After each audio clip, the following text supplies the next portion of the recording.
രാവിലെ തന്നെ ഉറക്കത്തിൽ എണീറ്റപ്പോൾ ഓട്ടോറിക്ഷയുടെ സൗണ്ടായിരുന്നു വീടിന്റെ ചുറ്റും. എന്താണ് സംഭവം എന്ന് അറിയാൻ വേണ്ടിയിട്ട് ഞാൻ പുറത്തേക്ക് ഇറങ്ങിയപ്പോൾ അമ്മ പറഞ്ഞു വിറക് പൊളിക്കാനുള്ള ആൾക്കാർ വന്നിട്ടുണ്ട്. അപ്പോൾ ഞാൻ ചോദിച്ചു എന്താണ് ഈ ഓട്ടോറിക്ഷയിൽ വിറക് പൊളിക്കാൻ ചോദിച്ചു.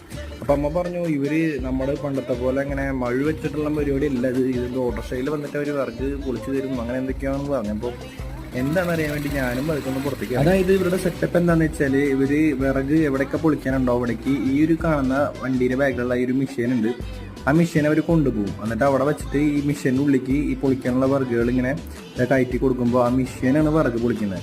ഇതെന്തോ ഹൈഡ്രോളിക് സിസ്റ്റമാണെന്ന് എനിക്ക് തോന്നുന്നു, കൂടുതലായിട്ട് എനിക്കറിയില്ല. പക്ഷേ സംഭവം വളരെ സിമ്പിളായിട്ട് തോന്നിയിട്ട് എനിക്ക്. ഇപ്പം നമ്മളൊരാളെ വിളിച്ച് വിറക് കയറിക്കുകയാണെങ്കിൽ ആൾക്കൊരു മിനിമം 1000-1200 രൂപ നമ്മൾ എന്തായാലും കൂലി കൊടുക്കണം.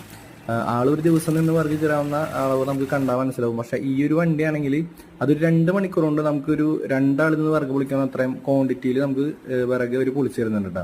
1.5 മണിക്കൂറായപ്പോഴേക്ക് ഏകദേശം ഇത്ര